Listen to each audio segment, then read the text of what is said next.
Everyone, कैसे हैं आप सब। उम्मीद करती हूँ बहुत अच्छे होंगे, आपकी प्रिपरेशन बहुत अच्छी चल रही होगी। तो आज मैं जो हम लोग सीटेट एचटेट के लिए सीटेट साइंस पेपर 2 और एचटेट डीजीटी के लिए जो हम लोग क्लासेस ले रहे थे सेल बायोलॉजी, उसको मैं कंटिन्यू कर रही हूँ। और सेल बायोलॉजी में हमने जो है क्या क्या कर लिया था, सेल वॉल कर लिया था, सेल मेम्ब्रेन कर लिया था, और जो बेसिक टर्मिनोलॉजी थी सेल की वो हमने कंप्लीट कर ली थी। तो अब हम जो टॉपिक कर रहे हैं वो करेंगे न्यूक्लियस। ठीक है, न्यूक्लियस करेंगे आज हम लोग। तो न्यूक्लियस में देखो, सबसे पहली बात तो ना, एक तरीके से न्यूक्लियस क्या होता है, ब्रेन ऑफ द सेल होता है। सेल का ब्रेन बोला जाता है न्यूक्लियस। ठीक है, कहने का मतलब जिस तरीके से हमारा ब्रेन हमारी बॉडी की सारी एक्टिविटीज को कंट्रोल करता है, उसी तरीके से न्यूक्लियस भी सेल की जनरली मेजर जो एक्टिविटीज हैं सबको क्या करता है, कंट्रोल करता है। ठीक है, तो अब ये देखिए, ये मैंने न्यूक्लियस का थोड़ा सा छोटा सा स्ट्रक्चर बनाया आप लोगों को समझाने के लिए।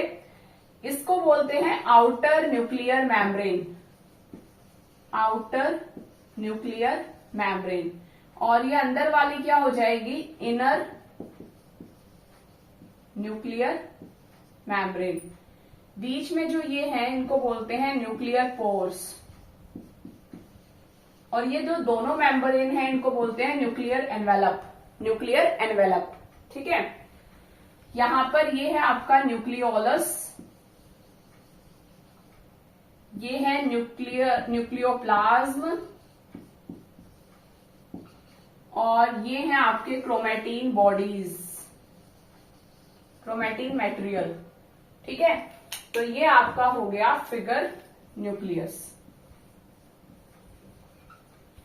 ठीक है, अब देखिए ध्यान से, न्यूक्लियर में क्या है, आउटर न्यूक्लियर मैम्ब्रेन है, इनर न्यूक्लियर मैम्ब्रेन है, न्यूक्लियोलस है, न्यूक्लियर पोर है, न्यूक्लियोप्लाज्म है, क्रोमेटिन मटेरियल है। ठीक है, ये पूरा न्यूक्लियस का स्ट्रक्चर है।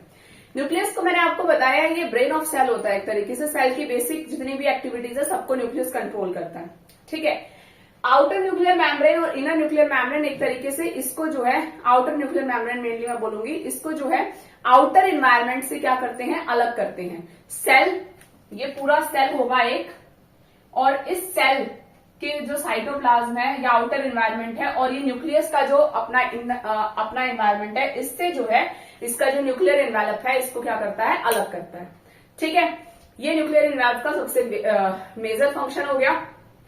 दूसरी बात, अब न्यूक्लियर एनवेलप जो आउटर न्यूक्लियर मैम्ब्रेन है, इसके साथ में से ना एंडोप्लाज्मिक रेटिकुलम ऐसे ऐसे प्रेजेंट होता है, और रफ एंडोप्लाज्मिक रेटिकुलम प्रेजेंट होता है, तो इसके ऊपर राइबोसोम प्रेजेंट होते हैं। तो ये न्यूक्लियर मैम्ब्रेन के ऊपर भी पाए जाते हैं राइबोसोम्स।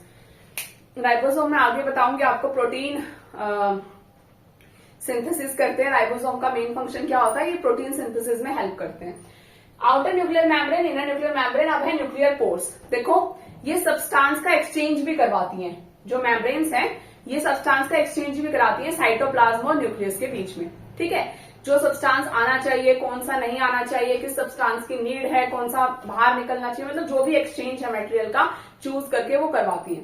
अब कुछ जो सब्सटेंसेस हैं वो साइज में बड़े होते हैं, जैसे अमीनो एसिड है, उनका साइज बड़ा होता है, तो वो बेसिक डिफ्यूजन प्रोसेस से जो है या ऑस्मोसिस से न्यूक्लियर मैम्ब्रेन के इन और आउट नहीं जा सकते।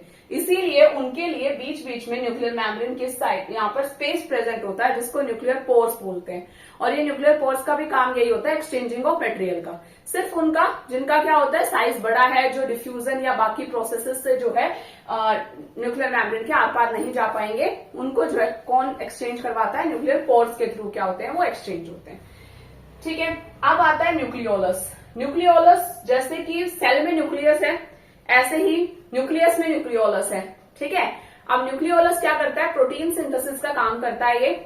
ठीक है, प्रोटीन सिंथेसाइज करवाता है, और उसके बाद एक तरीके से डायरेक्टली हम लोग कई बार प्रोटीन सिंथेसाइज कहते भी नहीं है, हम बोलते हैं कि ये राइबोसोम्स को बनाता है न्यूक्लियोलस, और राइबोसोम्स को फिर ये बाहर भेज देता है, और बाहर जाने के बाद ये राइबोसोम्स फिर प्रोटीन का क्या करते हैं, सिंथेसाइज करते हैं।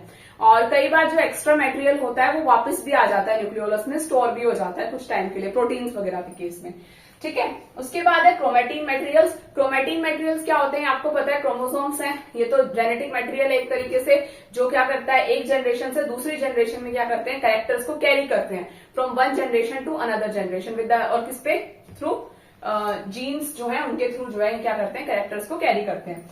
ये न्यूक्लियोप्लाज्म है। न्यूक्लियोप्लाज्म ऐसे ही है, एक फ्लूइड सब्सटेंस है, जैसे साइटोप्लाज्म होता है जो सेल के अंदर प्रेजेंट होता है, ऐसे ही न्यूक्लियोप्लाज्म है जिसके अंदर वेरियस जो सब्सटेंसेस जैसे क्रोमेटिन है, ये सब प्रेजेंट होते हैं। ठीक है, तो ये था आपका न्यूक्लियस का बेसिक सा स्ट्रक्चर, इसीलिए मैंने आपको एक्सप्लेन किया है कि ताकि आपको डायग्राम से बहुत अच्छे से जो है ये क्लियर हो जाए। उसके बाद बात आती है न्यूक्लियस के फंक्शंस की।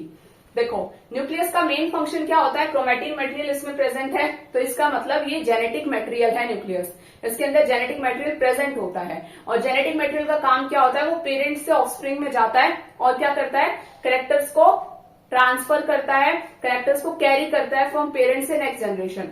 तो ये क्रोमेटिन वगैरह का, उसके अलावा मैंने अभी बताया आपको ये राइबोसोम वगैरह की सिंथेसिस करते हैं, प्रोटीन वगैरह की सिंथेसिस करते हैं, सब्सटेंसेस की स्टोरेज करने का काम करता है न्यूक्लियस।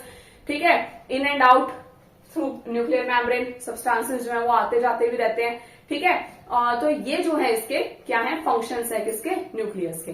स्ट्रक्चर ये हो गया, फंक्शंस में आपको मैंने बोल के सारे बता दिए। तो ये था आपका न्यूक्लियस, ये आपका न्यूक्लियस पूरा यहाँ पर कंप्लीट होता है। अब उसके बाद नेक्स्ट जो हमें करने हैं वो हमें करने हैं सेल ऑर्गेनलीज। तो सेल ऑर्गेनलीज मैंने बताया था कि सेल के अंदर ऑर्गन्स की तरह, जैसे हमारी बॉडी में ऑर्गन्स होते हैं, ऐसे सेल के अंदर जो ऑर्गन्स हैं एक तरीके से लगा लो, उनको सेल ऑर्गेनली बोलते हैं। तो सेल ऑर्गेनली में मैं पहले आपको करवा रही हूं एंडोप्लाज्मिक रेटिकुलम, ईआर जिसको बोलते हैं। ठीक है, ईआर किसने डिस्कवर करी थी, पोर्टर ने करी थी। एंडोप्लाज्मिक रेटिकुलम दो टाइप के होते हैं, एक होते हैं आरईआर और एक होता है एससीआर। ठीक है, आरईआर को बोलते हैं रफ एंडोप्लाज्मिक रेटिकुलम और इसको बोलते हैं smooth endoplasmic reticulum. Rough endoplasmic reticulum का काम क्या होता है, इनको रफ क्यों बोलते हैं, क्योंकि इनके ऊपर क्या प्रेजेंट है, राइबोसोम्स प्रेजेंट होते हैं, राइबोसोम्स प्रेजेंट होते हैं। और इसको स्मूथ क्यों बोलते हैं, क्योंकि राइबोसोम्स एब्सेंट होते हैं, राइबोसोम्स एब्सेंट होते हैं। इसका काम क्या होता है, प्रोटीन सिंथेसिस का काम होता है, प्रोटीन सिंथेसिस करवाते हैं। और ये क्या करवाते हैं, लिपिड सिंथेसिस करवाते हैं। ठीक है, ये लिपिड सिंथेसिस में हेल्प करते हैं। अब इसका स्ट्रक्चर कैसा होता है ईआर का, देखो न्यूक्लियस के अराउंड मैंने बताया था ईआर प्रेजेंट होता है।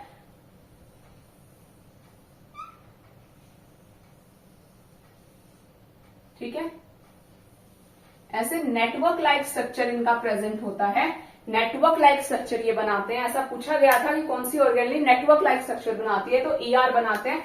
और जहां पर राइबोसोम होंगे वो रफ ईआर हो जाएंगे और नहीं होंगे जहां पर वो स्मूथ ईआर हो जाएंगे। ठीक है, अब इसमें ये जो आपको दिख रहे हैं ये नेटवर्क लाइक, चैनल लाइक या स्ट्रक्चर्स हैं। ठीक है, ये क्या होते हैं, एंडोप्लाज्मिक रेटिकुलम होते हैं। ठीक है, और दूसरी बात क्या है, हाँ चैनल लाइक और क्या बोलते हैं, नेटवर्क लाइक स्ट्रक्चर हो गए, जिसको क्या बोल दिया हमने, एंडोप्लाज्मिक रेटिकुलम बोल दिया। उसके बाद क्या होता है, इसके फंक्शंस हो गए, प्रोटीन सिंथेसिस है, लिपिड सिंथेसिस है। पाए कहां जाते हैं, रफ एंडोप्लाज्मिक रेटिकुलम तो न्यूक्लियस के पास में पाए जाएंगे, न्यूक्लियर मेम्ब्रेन के बिल्कुल पास में, और स्मूथ उससे दूर दूर थोड़ा सा, मतलब पहले रफ होंगे बाद में स्मूथ एंडोप्लाज्मिक रेटिकुलम होंगे। ठीक है, लिपिड या फैट सिंथेसिस आप इसको बोल सकते हो। इसमें जो है क्या करता है, एंडोप्लाज्मिक रेटिकुलम हेल्प करता है। अगला जो अब हम लोग करेंगे वो करेंगे गोल्गी बॉडीज। गोल्गी बॉडीज किसने दी थी, गोल्गी बॉडीज कोई बता सकता है, गोल्गी बॉडीज किसने दी थी। गोल्गी बॉडीज को डिस्कवर किया था, नाम से ही पता चल रहा है, कैमिलियो गोल्गी ने।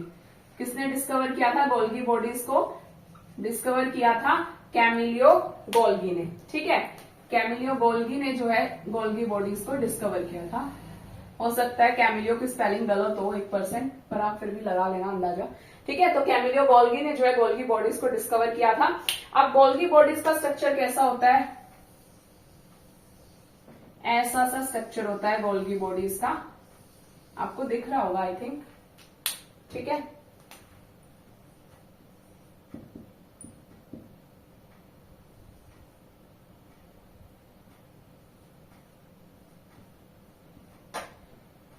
ठीक है, ये होता है आपका, ये तो होते हैं आपके टिब्यूल्स, ये हैं आपके वेसाइकल्स, ठीक है। और इसको तो देखो, ये आपके हो गए वेसाइकल्स, ये टिब्यूल्स, और ये होते हैं सिस्टर्नी, ठीक है, ये होती हैं सिस्टर्नी। ये गोल्गी बॉडीज के तीनों हो गए, कैमिलियो गोल्गी ने डिस्कवर किया था गोल्गी को, vesicles, tubules and cisternae. Golgi bodies का काम क्या होता है? इनका काम होता है पैकेजिंग का, इनका काम होता है पैकेजिंग का और ट्रांसपोर्ट का। दो काम होते हैं गोल्गी बॉडीज के, पैकेजिंग का और ट्रांसपोर्ट का। अब देखो, जैसे हम लोग जब क्या करते हैं, कहीं पर जाते हैं तो हम लोग क्या करते हैं, सामान को पैक करते हैं, है ना, और सामान को पैक करके फिर उसको लेकर जाते हैं अपने साथ। तो जब हम लोग सामान पैक करते हैं तो हम लोग जो है उसको पैकेजिंग जब कर रहे होते हैं तो हम अपने अकॉर्डिंग ना उसको थोड़ा बहुत मोल्ड कर देते हैं। जैसे घर पे हम शर्ट है उसको ऐसे रखते हैं, या मान लो हम लोग टांग के रखते हैं शर्ट्स को, लेकिन जब हम लोग लेके जा रहे हैं मान लो पैक करके, तो हम उसको थोड़ा मोल्ड कर देंगे उसके अकॉर्डिंग, उसको उसकी अच्छे से तय बना देंगे, या मतलब जैसे भी हमारे बैग में वो फिट आ सके ऐसे। तो जिस टाइम पर ये पैकेजिंग करता है गोल्गी बॉडीज, तो ये थोड़ा बहुत उसके अंदर मॉडिफिकेशंस भी कर देता है ताकि क्या हो सके, पैकेजिंग हो सके कम अच्छे से, ठीक है। उसके बाद फिर उस मटेरियल को ट्रांसपोर्ट करने का काम करता है। कौन से मटेरियल को? जनरली जो एंडोप्लाज्मिक रेटिकुलम सिंथेसाइज करता है। एंडोप्लाज्मिक रेटिकुलम क्या बनाता था? प्रोटीन बनाता है, लिपिड, फैट वगैरह। तो उनको जो सिंथेसाइज वो करते हैं, उनका पैकेजिंग और उनको ट्रांसपोर्ट का काम कौन करते हैं? गोल्गी अपैरेटस करते हैं या गोल्गी बॉडीज करते हैं। अब इसके बाद जो हमारा नेक्स्ट स्टेप वो हमें करना है, हमारा ईआर हो गया, गोल्गी बॉडीज हो गए, आज हमने न्यूक्लियस कर लिया। तो आज मैं उसके बाद हम लोग माइटोकॉन्ड्रिया और लाइसोसोम, दो सेल ऑर्गेनेलीज और आज आपको करवाऊंगी। बाकी उसके बाद आपका साइटोस्केलेटन रह जाएगा, वैक्यूल रह जाएगा और प्लास्टिड्स रह जाएगा, राइबोसोम्स ये छोटे मोटे जो हैं ये रह जाएंगे। तो वो हम लोग एक क्लास में और कंप्लीट कर देंगे, ठीक है।